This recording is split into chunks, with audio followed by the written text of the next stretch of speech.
BBC Breakfast presenter Dan Walker addressed rumours of the infamous Strictly Come Dancing curse, after he was reportedly spotted embracing his professional dance partner Nadia Bychkova ahead of the show last week.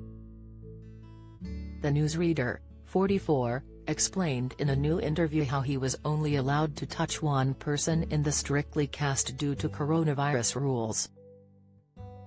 Dan candidly admitted he needed a hug from someone, and Nadia was the only person he was allowed to touch due to COVID restrictions. Ahead of his performance in the quarter-finals, Dan explained how he had become emotional after remembering his friend, the late Gary Speed, on the 10th anniversary of his death. Addressing the embrace, Dan said, "I just needed to give somebody a hug. I needed to release emotionally from everything I'd been bottling up in the week." Dan explained due to coronavirus rules he could only turn to Nadia for comfort. "There was only one person I was allowed to touch in the entire production that night, and that was my partner," he said. The star went on to brand rumours of a romance disappointing. "I know these happen every year on Strictly, and there have been instances in the past of the so-called curse, and it's just telly. But it's just not nice," he told The Sun.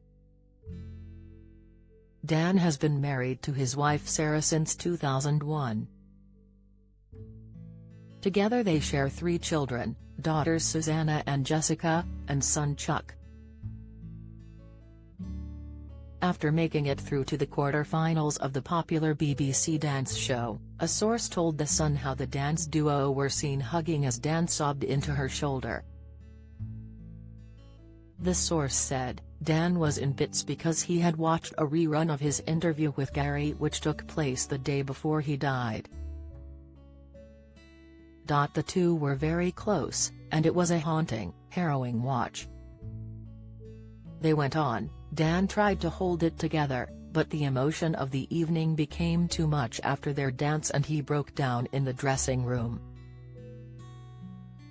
Nadia consoled him. She was amazing, and basically let him cry it out on her shoulder. Ahead of his appearance on Strictly, Dan paid an emotional tribute to Gary, who he interviewed only the day before he took his own life.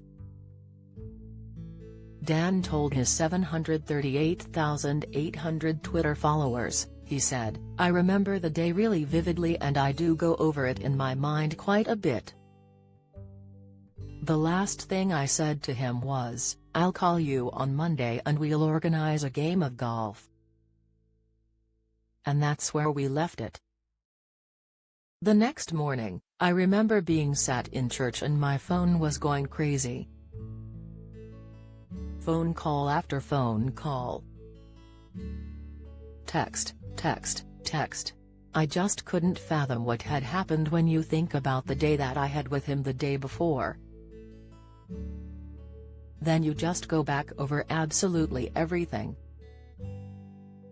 You can't help but wonder whether you could have done something." The whole of the country were in shock, people were heartbroken.